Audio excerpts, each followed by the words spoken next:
Well, welcome all three of you. Thank you very much indeed for attending. Can I welcome Liz? Can I ask each of you just to introduce yourselves very quickly? You'll be familiar with the way in which select committees work. Each member in turn will ask questions. Don't feel you all have to answer everything. Some questions will be directed at one or other of you. But obviously we've got quite a lot to get through, and there are votes at 6, so we're hoping to conclude it just before that. But very much appreciate you coming. So perhaps start with you, Fraser. Certainly. Fraser Cropper, I'm the chairman of the Independent British Vape Trade Association. We represent approximately 300 UK independent businesses and approximately 50% of the UK SME community who sell vape products in the UK. Great. My name is John Dunne. I'm a director of the UK Vaping Industry Association. We represent the independent vaping sector alongside vaping brands of the tobacco industry and also the pharmaceutical industry. Thank you very much. And my name's Sarah Jakes. I'm the chair of the Board of Trustees of the UK registered charity New Nicotine Alliance, and our aim is to reduce the harms of smoking by improving understanding of reduced risk products. Thank you very much indeed. So I will begin, but can I ask each of you what your three organisations' position is, what your main message is with regard to e-cigarettes, perhaps starting with... Certainly. Well, as I mentioned in my introduction, we represent the independent sector. Yeah. And that is those businesses which are free of any influence and control of tobacco. We think that's a vital discrimination between ourselves and other bodies who represent a combined aim. It's a very important distinction because it allows us to be able to drive a strategy which is clear and distinct. Our businesses were founded to deliver products to smokers who wanted an alternative to tobacco. And we think the conflation of tobacco interest and vaping interest doesn't allow for a coherent strategy. So that's probably our guiding principle, to deliver the support to our members in the conventional way the trade associations would, but also to help deliver that strategic message in the environment in which those businesses can justifiably flourish. Thank you very much indeed. John? I think from our perspective we represent the whole industry. We are a fully inclusive organisation, so therefore we look for membership outside of the independent vape sector, so tobacco companies with their vaping brands, but also the pharmaceutical industry through Blend and Bottle, one of our members. We really want to push the fact that we represent the entire industry, because if you look at the tobacco-owned brands, they represent about 25% of the industry. So therefore, if we were to speak on the industry's behalf, we feel that we have to be fully inclusive of those. Okay, thank you very much.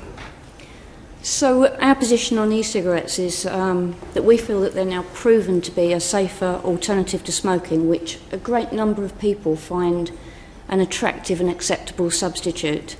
And they've certainly contributed to the record drops in smoking prevalence that we've seen in the UK.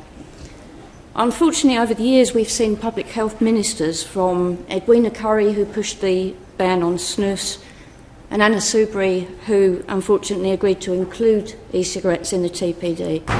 And we've seen mistakes made when it comes to the role of harm reduction in tobacco policy. So a couple of years ago, there was an attempt to strangle vaping at birth by pushing for a de facto ban on e-cigarettes in the EU. And we felt that this was a mistake. And that was rectified only by a massive campaign of grassroots consumers and the early entrepreneurs in the e-cigarette industry. And I think it's to the credit of those people now that there's about 1.5 million ex-smoking vapers in the UK and another 750,000 people who've given up both. But this happened not because of any action on the part of the Department of Health, but in spite of them. So what we'd like to see now is that the regulatory dog's dinner that we seem to have now, which I have to say blights the lives of about 3 million vapers in the UK and also harms those smokers who might otherwise decide to switch to the safer products. What we'd like to see now is leadership and not complacency. This country can do better in terms of harm reduction. And Brexit probably is the perfect opportunity to do so. So what I'd like to see is us working together to put right the wrongs that have been done so far. Thank you very much. Could I just ask both Fraser and John, I mean, you've described how you represent different, overlapping but different groups. Is your message as bodies any different to the outside world? Or are you effectively saying the same thing? You want to start on that? Well, I think in general you'll find that both the representation of John and I will be of our organisation's advocacy of vaping clearly. A very distinct clarity on what vaping is compared to smoking and the benefits that it will bring. There'll be entire consistency in that, I'm sure, with John and myself. I think it's about the nuance and the subtlety of what it means to be a trade association, actually. Okay, and you've described your distinction on that already, so I understand that. Do you want anything you want to add to that? No, I think I would agree with Fraser on that. The fundamental basics of what we're looking at are roughly the same. Thank you.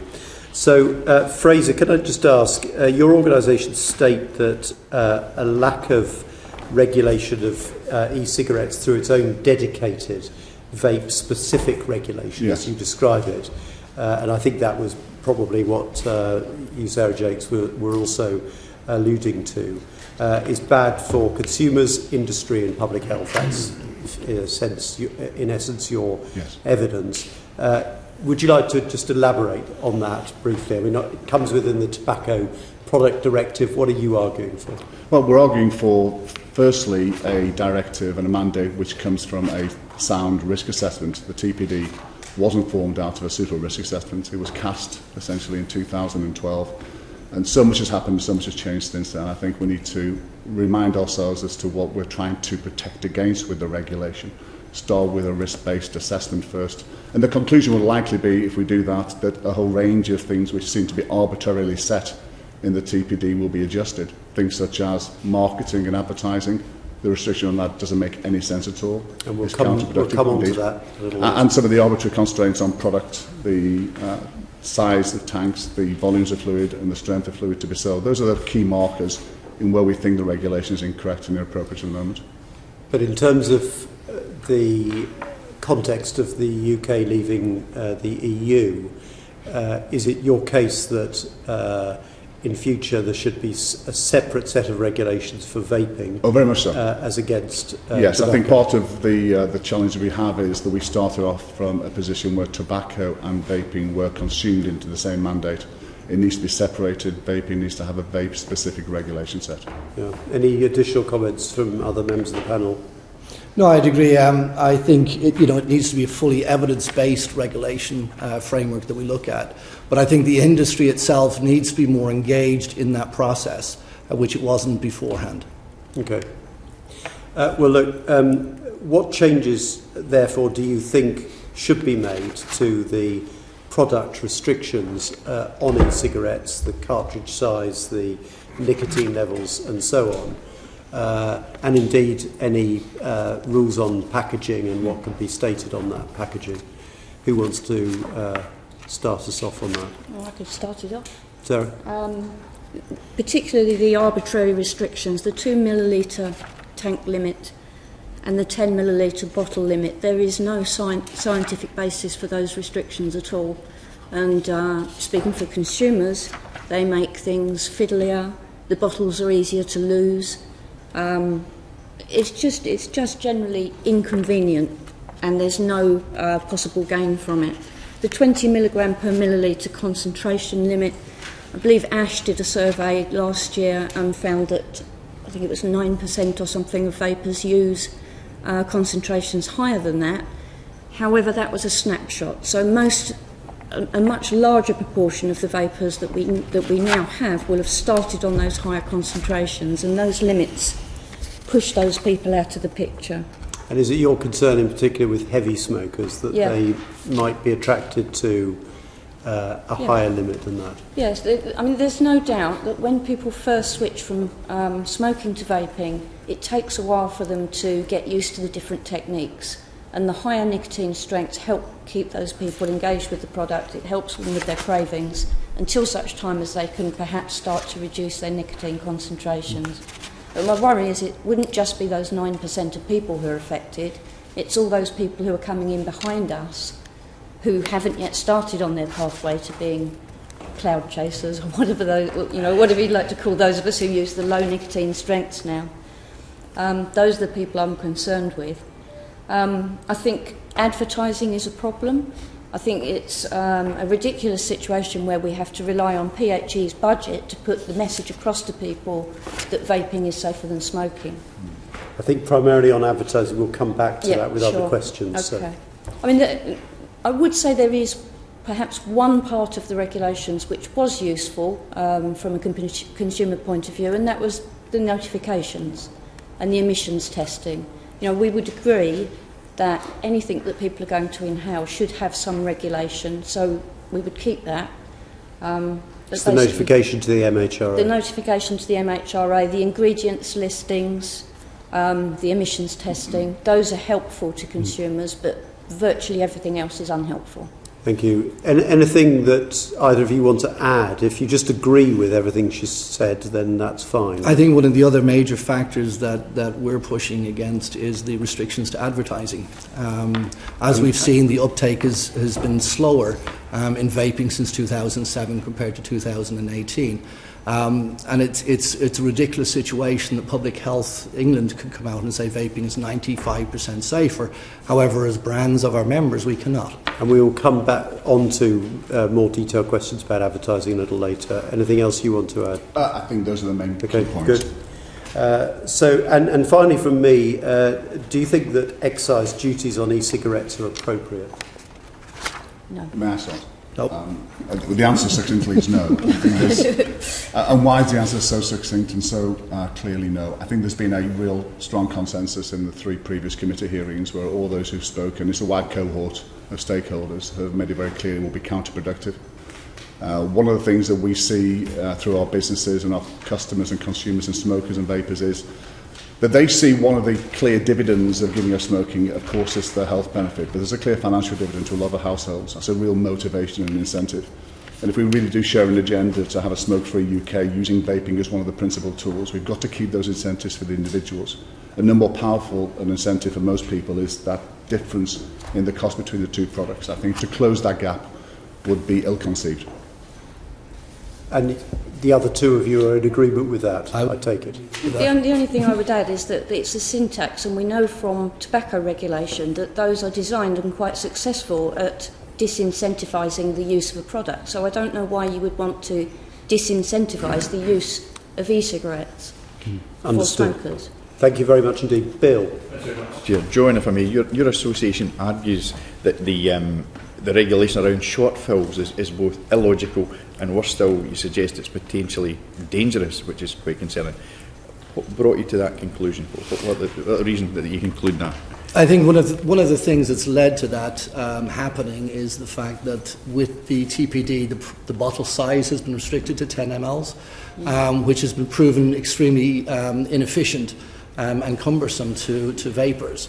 With also the TPD not covering zero nicotine liquids, it's allowed liquids to be sold in much larger bottles. With the addition of a nicotine 10 ml being added to it in shake and vape format, which has kind of bypassed the whole purposes of the TPD. Now, the other area of concern with that is those liquids do not need to be tested. And we have found that many of them contain banned substances, which is an extremely concerning thing. So this is where the danger lies? Sure, correct. Where would they source a banned substance? The liquids themselves are readily available in 100 millilitre, 200 millilitre bottles now. And there's nothing that in the current regulations that covers zero nicotine liquid. The 10 ml bottles that they use to add to those liquids are covered by the TPD and are sold in the proper 10 ml format. Are they being sold by your members? Some of our members do sell the including some of these liquids. Legal products? The substance, including some of the ingredients that you say are dangerous. Our members have had their liquids tested, and we didn't find any substances in liquids contained by our members. However, we did find it in liquids that don't come from our members. Okay. Yes. So, I'm just picking up. Sorry for leaving this point. Are you suggesting that vapor, the equipment for vaping, could be used to inhale or take unsafe substances? Is that where the danger lies? If you look at the TPT regulations, there are ingredients that we're not allowed to use in those liquids. So part of the TPD process is that we have to test and submit those findings with our registration. There is no such process for zero nicotine liquid, and the MHR have no mandate to do any testing. So one of the things that we're looking at as an organisation is to do a voluntary registration of our products, very similar to those that are done for the TPD products, but again, that's a voluntary scheme. Right. Just taking to address that issue of the illogical aspect and the danger aspect, was the greatest extent. Your suggestion is a voluntary code of conduct. Would it stop at that, or do you see anything else it would be? I don't think it will, because there's no teeth in the current regulations to make people outside of our organisation do it. I think if the size restrictions had been lifted on regular product, there would be no need for a short fill product in the marketplace. So I see a nod of approval. Fraser? Well, in part there's a nod of approval. There's a point of just clarification, I believe, and John alluded to that in his last comments, which is shortfall came about because of the restrictions placed on fluid volumes by the TPD. It didn't exist before May of 2017. It existed because there was a demand from the consumer for better value products. By putting 50 millilitres into 5 separate bottles, increases the price, reduces the value, of course. So the industry responded to that by providing concentrates and nicotine in individual packages. The vast majority of short fill products can be and indeed are safe and consistent with the TPD regulations. It may be that there are a small minority of those products which are on open sale which are not conforming to the mandate of the TPD. It's beholden on MPs, of course, if you want to change the regulation to do that. We wouldn't be advocating in necessarily that there is a problem with short fill. There's a problem that short fill doesn't fall into some kind of regulatory. But do you think the innovation of introducing the short fill approach, which has come about as a result of the regulation, if you change the regulation, it would go away. It would just go away. Indeed, because we had the environment had been established for 6 or 7 years before 2017. People were mixing their own e-liquids and had been merrily for many years.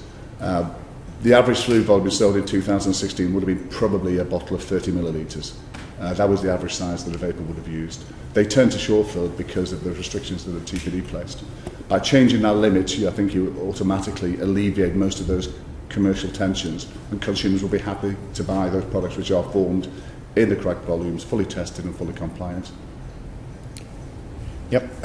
Moving slightly on, it's suggested or claimed that the e-cigarette flavourings are what appeals to the smokers to migrate from conventional smoking to vaping. It's suggested or claimed to that. Is there any evidence to support that suggestion or claim that it's the flavouring that causes the migration from conventional to vaping? What's the attraction? What's the appeal? Is it for me? Does it cost? There have been cross-sectional surveys on flavours and flavour preferences.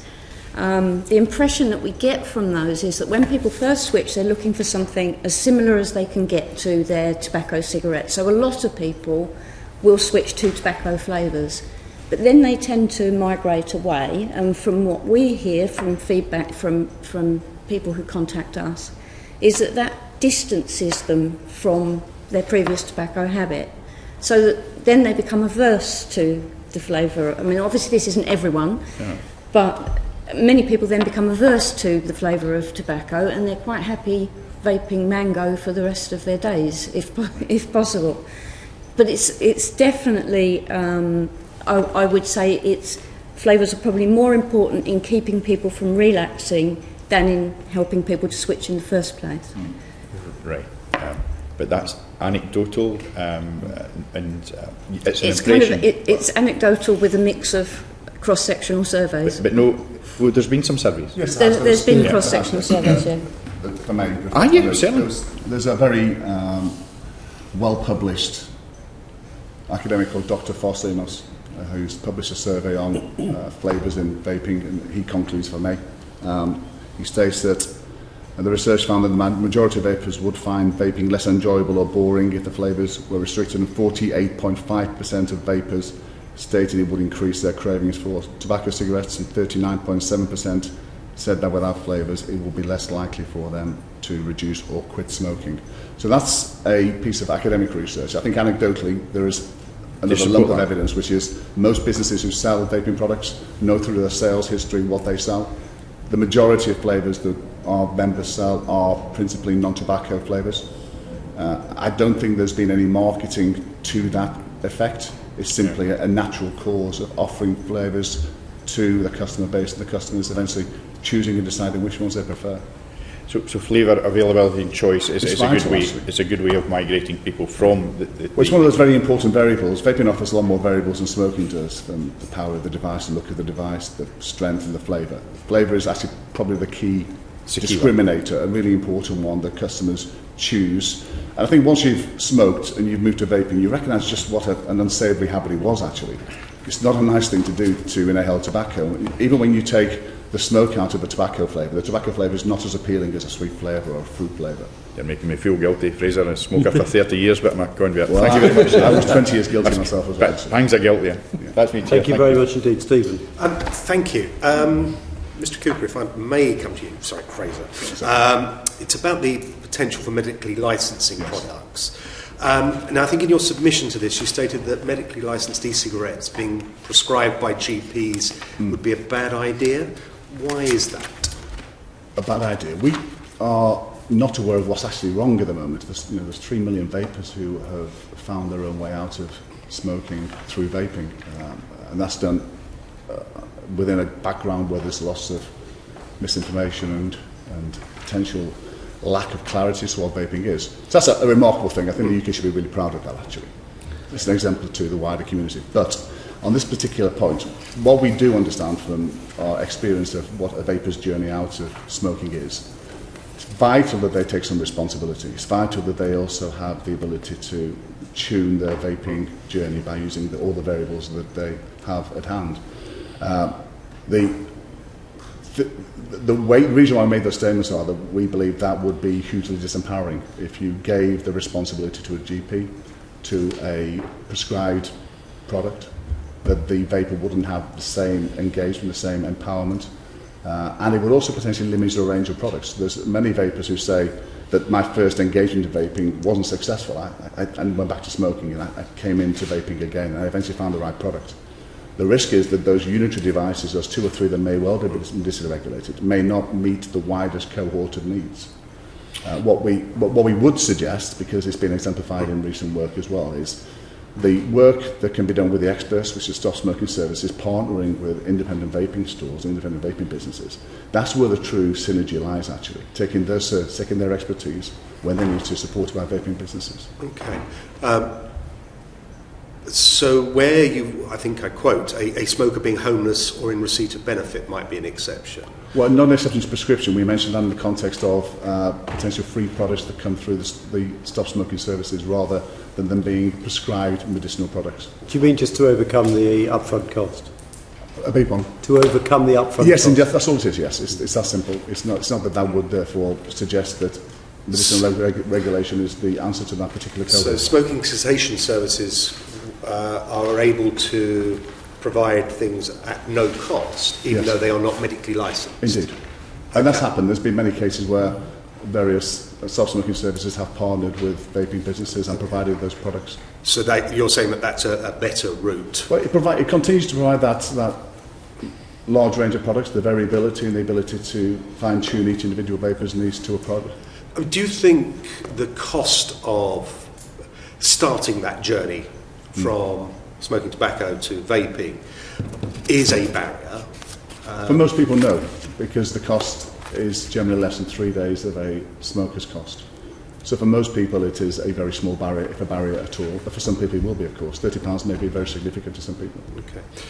But is there any evidence of people not choosing the vaping route because of the cost? There may be. I'm not aware of any. Okay, fine, thank you. I mean, do the rest of the panel have any comment on I think one thing that I would like to point out is that most smokers don't see themselves as being sick. This is not a disease, it's an addiction to a substance.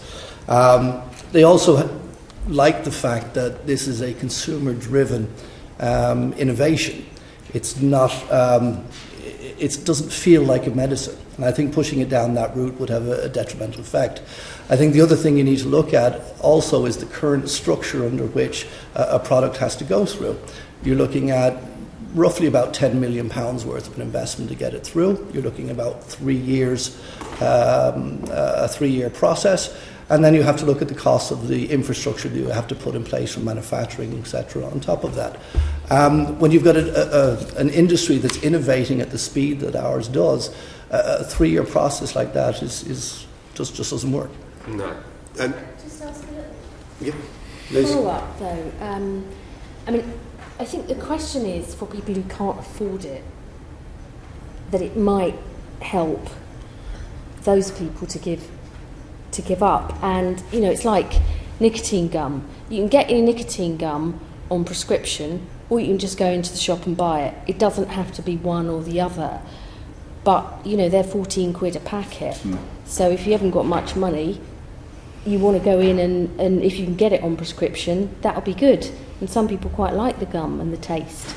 So would you not think, for some people who find it expensive, that could be an additional good thing? It wouldn't stop you innovating. I don't see why it would stop you innovating. It wouldn't stop people going in to pay for it. It would just help people on lower incomes to quit.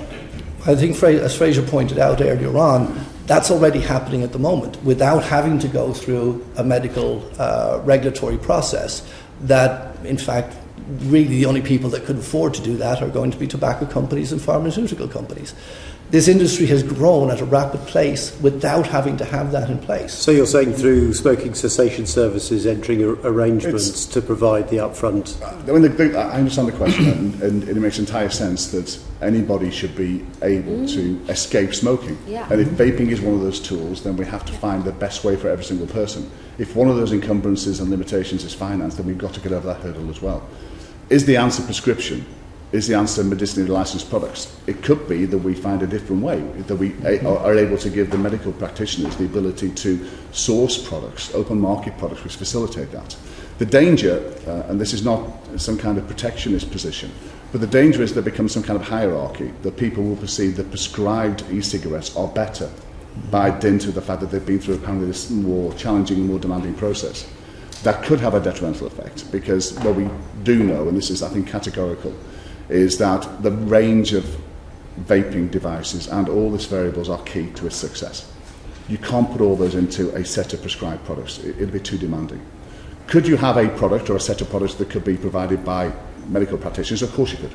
Of course you could. And that might help get over the perception that vaping isn't 95% safer than... Yes. And we recognise also some of the paradigms of which the medical practitioners work in. They're used to prescribing medicines which have been through a formal process. They may well understand the value of vaping, but they're reluctant to send vapers to vaping stores, understandably, because they don't know what the service they're going to get, they don't know whether the product's going to work, and they've got ownership over that patient and responsibility.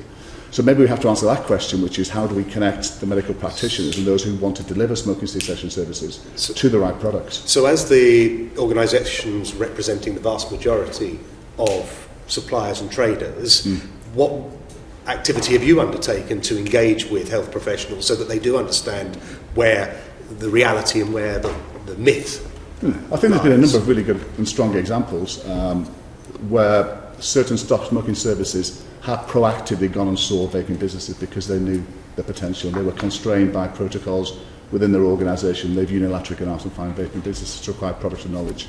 Leicestershire will be a good example. A recent study undertaken in Salford, Greater Manchester, which was one of our member partnered with that organisation, offered them vaping products. They then delivered them to over 1,000 homeless people, and the results have been tremendous, greater than expected. But it's it's ad hoc at the moment. It is at the moment. There's no central policy. It's down to individual healthcare groups. Stephen. Sorry, that was my Sorry. follow-up question. It's a bit scattergun, and I was going to suggest that perhaps as the industry matures, that you could try and make this a more systematic approach to make sure that you're not reliant on... I mean, we've heard evidence here from other organisations where, particularly mental health institutions, where some are embracing this openly and others have banned it completely. Now, that's not consistent, and what I suppose we're all trying to do is achieve a consistent message and a consistent delivery across the whole country, and obviously industry has a part to play in that. And we are moving along that spectrum. Actually, it was only in this October, the Stoptober campaign, where PHE formally and explicitly partnered with the IBBGA, and they were informing people of the stores to go to and the products they should use. That's the first staging post in a more coherent approach between the public health providers, those who are responsible for smoking cessation, and the businesses that provide the products. We can do more, we should do more, we need to do more actually. Can I Yes, sorry, Sarah. I just wanted to come back on something that Liz was alluding to. I do think there is a danger of kind of overgeneralising, and I would completely agree with what Fraser's just said about most people. I do think there is some people who would derive confidence from a medicinally licensed product. I think there's also situations where a medicinally licensed product could be helpful, and that would be in particular in secure environments like prisons and mental health units. My biggest worry about the existence of a medicinally regulated product would be local commissioners becoming lazy about then only recommending those. So we had a huge success story in Leicester where Louise Ross was spearheading e-cig friendly stop smoking services, and my worry would be that as soon as there is a medicinally regulated product, that commissioners will then say to services, well, you can only recommend these, and all those pretty shiny things. You fear a sort of law of unintended consequences? Yeah, I think so. I think so. That's something you would have to watch out for. You finished? Thank you. Thank you. I just wanted to do a follow-up on this. Look, your job is to represent all your different members, and you obviously don't want one lot, understandably, this is your job, to be getting, if they were medically prescribed, NHS starts to use it, they build a market, some of your other members feel fed up. I understand your position you're in, but there is a public policy question about, for someone like me who believes we should be using vaping a lot more because it is so much safer and we need to get rid of some of the myths about it, that for disadvantaged groups, low-income people in prison and mental health institutions, we want to get something going here. And so I think there is a balance between a public policy objective of getting that help to the people who need it, which is different from yours. And my own sense is, and I wonder whether you would comment on it, that once you found a vape or different vapes you like, and if you have the money to go and buy it, you'll carry on doing that. It's not those people, it's the people who aren't using it, who we need to give the NHS a kick to make sure that that's available. And that might be something you should think about. Can I ask for tight answers, because we're tight on time? No, I agree with everything you said. The only aspect that I suggest there's a little detail to be added is, yes, of course we represent our vendors and our manufacturers. The challenge we have with prescription is not that it will take business away, that it will actually stem the influence of vaping. That what we should be doing is recognising the public health agenda as a shared agenda. We as an industry body would love for there to be clarity coming from the NHS. We would love for that messaging to be clear and unequivocal about the benefits. And if that meant that certain products had to be prescribed to deliver that clarity of message, we will be full square behind it. Because the benefits are not just in that first engagement. Anybody who understands vaping, who gets benefit from it, will start to find their own solution. They will eventually. We've got to get people into it initially. We've got to get their messaging clear, which is a push for all those people who have involvement and responsibility. The messaging is way more important than the product, actually. Remember, thank you. Okay, can I bring in Carol now, unless there's absolutely a burning desire? No, fine. Carol, thank you. Thank you, Chair. With touched on advertising briefly, but I'd like to ask a little more about this. In your written evidence to committee, all three of your organisations stated that the current advertisement regulation around e-cigarettes is unhelpful. What is it you would like to see in that? Can I start with that? So, at the moment, there is a huge problem with perception of relative risk of vaping and smoking, and the current regulations restrict advertisers from putting across messages which would be really useful in terms of good public health messaging, which is what I touched on earlier when I mentioned that PHE have been having to do it for them. So, to keep it fairly brief, what we would like to see is we would like to see generic statements on relative risk being allowed, so not attached to any particular product, but we would like to see advertisers being able to say, according to Public Health England, vaping is at least 95% safer than smoking, provided that's not attached to a specific product. And then additionally to that, if there is evidence that a particular product is 95% safer or however many percent safer, then clearly they should be allowed to say that as well. I think also it's unhelpful that that advertising has been banned from practically everywhere, including all broadcast media.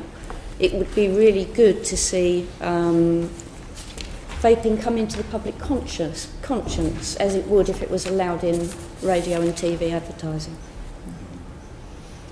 I think one of the concerns that we see is the fact that that public health message is not getting out there in an efficient and effective manner. And in fact, more people now think vaping is just as bad, if not worse, than smoking than did 4 or 5 years ago. That's going the wrong way. I think it's, one of the things that we found, we just ran a vaping awareness month called Vaper through the UK VIA, without a single penny from the public purse being involved. And we had tremendous success from that. But it's things like that that the industry... Pardon? How do you measure that success? Well, we reckon that we were able to influence about 200,000 smokers. We ran smoking or vaping awareness seminars in many of our stores. So looking at the attendance figures from those, they were quite beneficial. We gave away free devices, which I think goes back to Liz's question earlier on, where the industry is giving back and trying to help that. But the key here is not to burden the NHS with further costs. As an industry, we're quite willing to do our bit to push that public health message. But to Sarah's point, it's ridiculous of the fact that we as brands cannot say the same thing as Public Health England to try and reinforce that positive message that the UK is really shining ahead of the rest of the world on. Is there not a difficulty, however, that, I mean, we didn't know of the health problems of smoking tobacco cigarettes until many, many years down the line. Is there not a problem that we could be promoting health claims where there potentially could be a problem because we don't know of the effects yet? So I think that's probably an answer to a question that's probably been answered previously by those who've represented the first session. We believe... Well, I think particularly making health claims. Well, I think it's a health claim only relative to a smoker's context. What vaping doesn't do is make anybody better per se. What it does is significantly reduce the risk of that which is a smoker that they're exposed to. So it's a relative health claim. It's not a health claim in the singular sense that it makes somebody better. But your point is it's a claim that's made, or it's a statement that's made by Public Health England. Well, indeed it is. If they're happy to stand behind it and they support it with data and academic research, as do Cancer Research UK and a whole range of very eminent organisations who've been very clear and clarion on what the value of vaping is and the dividend that can be reaped by supporting vaping's success in the UK. So you're really saying, rather than making health claims, you're making a comparison? Well, we would only ever make claims which have been substantiated by bodies such as those, and we would simply be reiterating in the context of our businesses that which has already gone before us. It wouldn't be us making unilateral health claims. They'll be supported by the research that is supported by those bodies that share that same aim. Okay, and finally, if I could ask ASA's consultation around possible changes to e-cigarette advertising doesn't extend to broadcast media. Is there a possibility, do you think that is a potential area for expansion post-Brexit? Yes, I think that all aspects of advertising should be looked at post-Brexit. I think what's confusing is there's an awful lot of grey area out there into what we can and cannot say. And I know the ASA was supposed to have that clarification out in April, but now we're looking at several months probably down the line before any new clarification comes out. So I think, it's crucial, I think, to the success of convincing the other 7 million smokers out there to do something more healthy, that those advertising rules are cleaned up, and that post-Brexit we really take a look at reversing those to go back to what we were doing prior to that, which was working and growing the industry at a far greater rate. And not wanting to be adversarial, what we have achieved is 3 million ex-smokers, or at least 1.5 million ex-smokers and 3 million vapers. The greatest weapon to confront tobacco is the vaping sector, as far as I'm concerned, and as far as our members are. We've been hugely successful to tie a hand behind our back and not allow us to be able to promote our products and to seize even more of those smokers out of the hands of tobacco businesses. I think that doesn't make sense. We're in a regulated space. We are protecting our consumers because they're a regulated space. It should have allowed also, therefore, for confidence that we can continue to do these products and these services in an ethical and responsible way. Thank you very much indeed. Martin. Thank you, Chair. I think my question is really to you, Sarah, about a statement that the Alliance made about the role that Public Health England has, and in particular about encouraging employers and transport operators, I think it was the centre of it, and managers of public spaces not to introduce bans on vaping. What is it that you want Public Health England to do? I think before I answer that specifically, it's important to understand a little bit of the background as to why these bans are happening, and they are happening everywhere. Very often it's got to do with ignorance and prejudice, frankly. Prejudice against people who were smokers and who look like smokers. And it's not just on the part of the owners. Though a lot of these public space managers, owners, proprietors, whatever they are, they're relying on the opinions of their other customers or patrons or, whoever. And so where there's a general fear, prejudice, just not liking it very much of vaping, they will tend to just blanket ban. So there's a problem with public perception. There's a problem with understanding the fact that second-hand vapour is actually harmless. There is no evidence at all of any harm to bystanders from vape. People don't understand that.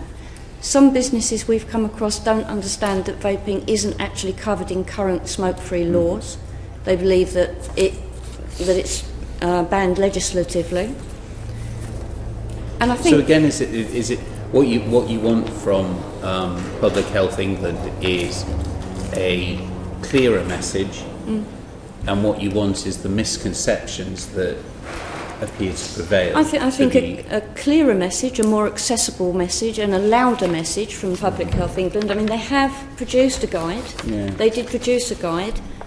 I've yet to come across anybody who actually knows about it before I tell them about it.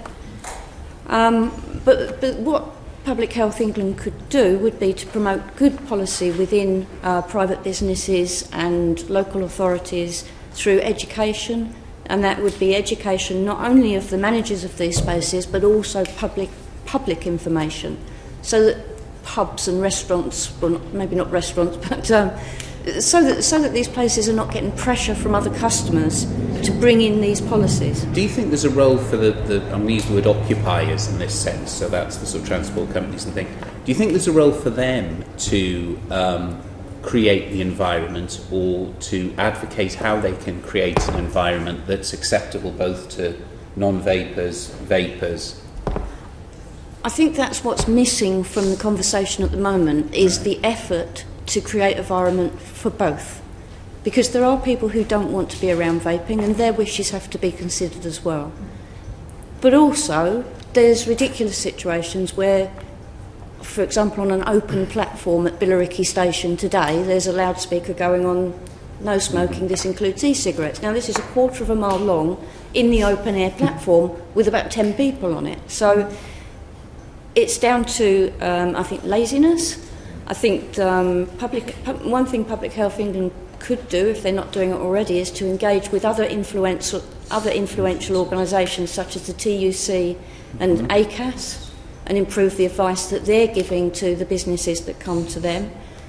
And something that I believe the industry has actually thought about doing, but perhaps Public Health England could think about doing as well, is to produce model policies so that it's easy for people to adopt.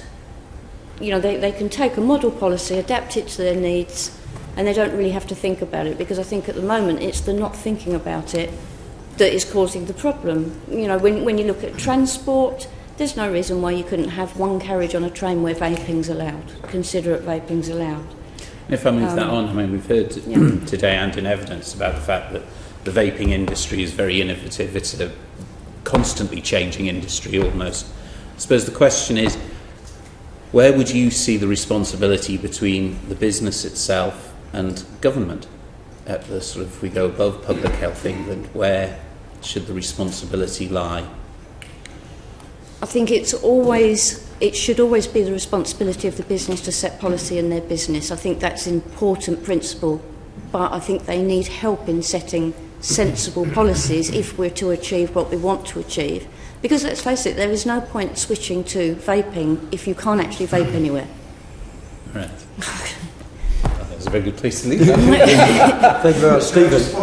And then that's my point. Is there any evidence, as more, and it does appear to me that more institutions, businesses, transport providers have banned vaping, they are forcing vapers to effectively go out and perform in exactly the same way as smokers. Yeah. So that then you go to the pub and you're associating again with smokers as opposed to distancing yourself from tobacco. Is there evidence that that undermines people's commitment to vaping and is forcing them back towards tobacco? There is not published evidence that I know of. There is anecdotal evidence. I think once people are like me, I've been vaping for 5 years, I can stand in the middle of a crowd of smokers and I will not be tempted.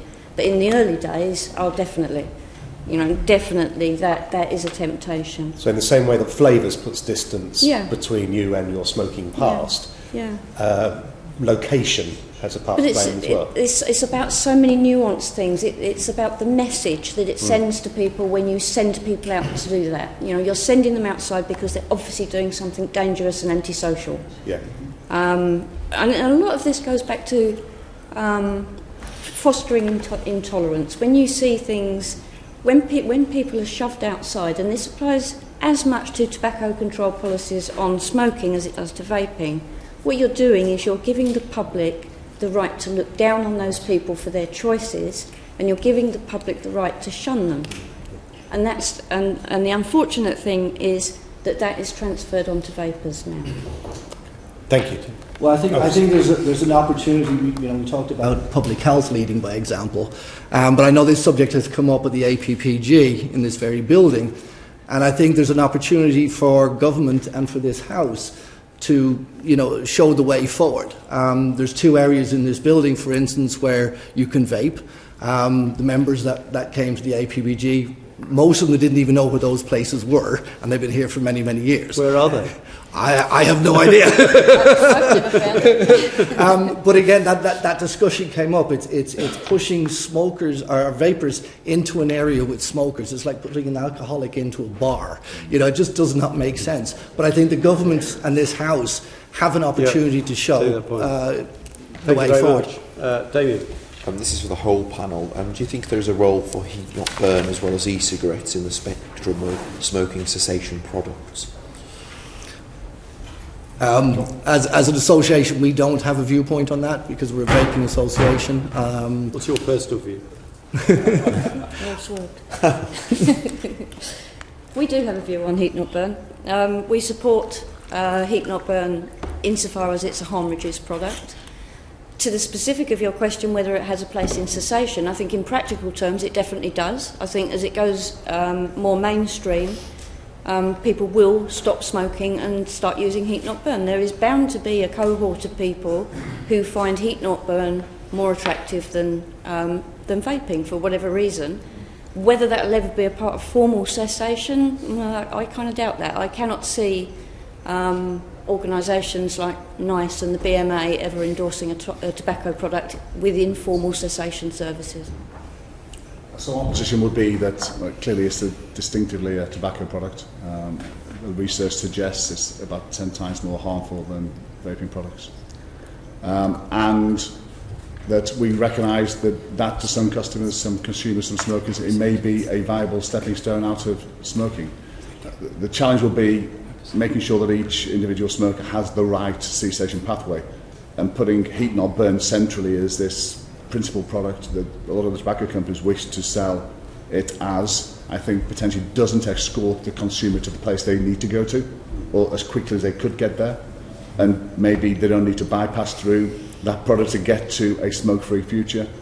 So I think we've got to be very careful as to how it's positioned. It should not be conflated with vaping. It's fundamentally different. It should be subject to different regulation and different excise criteria. And we would be, and we are concerned how the tobacco industry, particularly Philip Morris, are orientating their product as this Trojan horse to associate it too closely to vaping when it should be distinct and separate. Okay. So what's your estimation of the relative harmfulness of both products, and should that dictate the duty that's levied on? Categorically, it should determine the levy of duty, and it should also determine the regulations and where they sit within that spectrum of product set. Our independent assessment is that it's about 10 times as dangerous as vaping. Based on what? Based on we've done our own analysis, we've taken a number of those products and tested them in our laboratories and tested, and it comes to that figure when you look at the number of different toxic elements and the magnitude of those toxic elements.